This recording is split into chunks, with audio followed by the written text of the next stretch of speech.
প্ৰধানমন্ত্ৰী মোদী ডাঙৰীয়াই বিমানেৰে ৰাজপথত অৱতৰণ কৰাটো আপোনালোকে দেখিলে। ঠিক তেনেদৰেই আন এজন প্ৰধানমন্ত্ৰী অসমলৈ আহি এনেদৰে বিমানেৰে পথাৰত অৱতৰণ কৰিছিল। পাৰ্থক্যটো আছিল মোদী ডাঙৰীয়াৰ কাৰ্যসূচী আছিল পূৰ্ব নিৰ্ধাৰিত, কিন্তু এইজনা প্ৰধানমন্ত্ৰীৰ কাৰ্যসূচী আছিল সম্পূৰ্ণ আচম্বিত। ই হঠাৎ হৈ যোৱা এটা ঘটনা। ক'ব বিচাৰিছোঁ প্ৰাক্তন প্ৰধানমন্ত্ৰী মোৰাৰজী দেশাইৰ বিমান দুৰ্ঘটনাৰ কাহিনী, যি দুৰ্ঘটনা সংঘটিত হৈছিল যোৰহাট জিলাৰ টেকেলা গাঁৱত।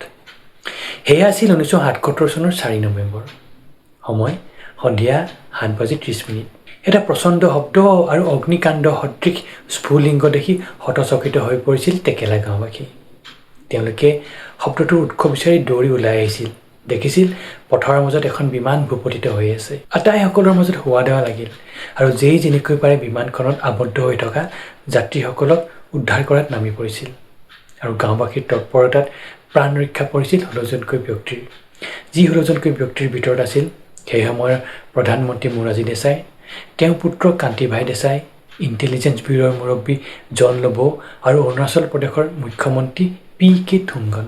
প্ৰধানমন্ত্ৰী মোৰাৰজী দেশাইক লৈ অনা হৈছিল গাঁওখনৰে ইন্দ্ৰেশ্বৰ বৰুৱা নামৰ এজন ব্যক্তিৰ ঘৰলৈ। তেখেতৰ ঘৰতেই প্ৰধানমন্ত্ৰীজনক প্ৰাথমিক চিকিৎসা প্ৰদান কৰা হৈছিল।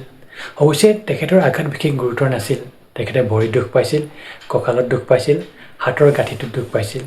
আৰু যিহেতু তেওঁ সন্মুখৰ চিটটোত খুন্দা খাইছিল, সেই চিটটোত খুন্দা খাই তেওঁৰ নাকেদি তেজ ওলাইছিল। তেনেদৰে কম বেছি পৰিমাণে আঘাতপ্ৰাপ্ত যাত্ৰীসকলকো গাঁওবাসীসকলৰ তৰফৰ পৰা সাধ্য অনুযায়ী শুশ্ৰূষা আৰু চিকিৎসা প্ৰদান কৰা হৈছিল। আচলতে সেইদিনা বতৰ আছিল বেয়া, ভিজিবিলিটি হৈ পৰিছিল ল', আৰু এই ল' ভিজিবিলিটিৰ বাবেই বিমানখন ৰৰৈয়া বিমানবন্দৰত অৱতৰণ কৰাৰ ক্ষেত্ৰত বৈমানিকসকল যথেষ্টখিনি অসুবিধাৰ সন্মুখীন হৈছিল। গতিকে দিশহাৰা হৈ পৰা বিমানখন অতি বিপদজনকভাৱে তললৈ নামি আহিছিল। এনেদৰে তললৈ নামি অহা বিমানখনে পোনতে খুন্দিয়াইছিল এজোপা তৰুৱা কদম গছত। পৰৱৰ্তী সময়ত খুন্দিয়াই এজোপা বাঁহ গছত, আৰু বাঁহ গছত খুন্দিয়াৰ অন্তত গৈ ভূপতিত হৈ পৰে। বিমানখন যিহেতু তলমুৱা হৈ ভূপতিত হৈছিল, বিমানখনৰ সন্মুখৰ অংশ বা ককপিটটো সম্পূৰ্ণ বিধ্বস্ত হৈ পৰিছিল। বিধ্বস্ত হৈ পৰা ককপিটত আবদ্ধ হৈ থকা 5জনকৈ বৈমানিকে অতি দুৰ্ভাগ্যজনকভাৱে প্ৰাণ হেৰুৱাইছিল। যিহেতু সেয়া আছিল 1977 চনৰ কথা। তেতিয়া যাতায়াত যোগাযোগ ব্যৱস্থা আছিল তেনেই চালুকীয়া। সেই সময়ত গাঁৱৰ ঘৰত টেলিফোন থকাৰ কথাটো ভাবিবই নোৱাৰি। গাঁওখনৰ মাত্ৰ এজন ব্যক্তিৰ ঘৰত এখন গাড়ী আছিল বা লৰি আছিল। তেখেত হ'ল তৰুণ শইকীয়া। ইফালে সেইদিনা তৰুণ শইকীয়াৰ ঘৰত কোনো ড্ৰাইভাৰ নাছিল। তেওঁ নিজেও ভালদৰে গাড়ী চলাব নাজানিছিল। নিজেও ভালদৰে গাড়ী চলাব নাজানিলেও তেওঁ 2জনমান সহযোগীক লৈ ওচৰৰ ৰৰৈয়া বিমানবন্দৰ আৰু আৰক্ষী প্ৰশাসনক খবৰ দিওঁ বুলি তেওঁলোক ওলাই আহিছিল ঠিকেই, কিন্তু আনবাটতে গাড়ীখন বেয়া হৈ থাকিল। এইবাৰ গাড়ীখন এৰি তেওঁলোকে চাইকেলেৰে খবৰ দিম বুলি ওলাই আহিছিল। আৰু এনেদৰেই গাঁওবাসীৰ যৎপৰ নাস্তিৰ চেষ্টাৰ ফলত প্ৰাণ ৰক্ষা পৰিছিল 16জনকৈ ব্যক্তি।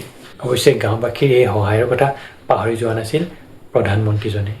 তেওঁ অসমৰ পৰা উভতি গৈয়ে পত্ৰ লিখিছিল ইন্দ্ৰেশ্বৰ বৰুৱালৈ। উল্লেখযোগ্য যে এই উদ্ধাৰ অভিযানত আগভাগ লৈছিল তৰুণ বৰুৱা নামৰ এজন ব্যক্তিয়ে। মোৰাৰজী দেশাইৰ ফালৰ পৰা তৰুণ বৰুৱাক এখন চাইকেলো উপহাৰ দিয়া হৈছিল। ঠিক তেনেদৰে যিখন চিকিৎসালয়ত প্ৰধানমন্ত্ৰীজনৰ চিকিৎসা কৰা হৈছিল, সেই চিকিৎসালয়খনলৈও 5,000 টকাৰ এটা অৰ্থ সাহায্য প্ৰদান কৰা হৈছিল।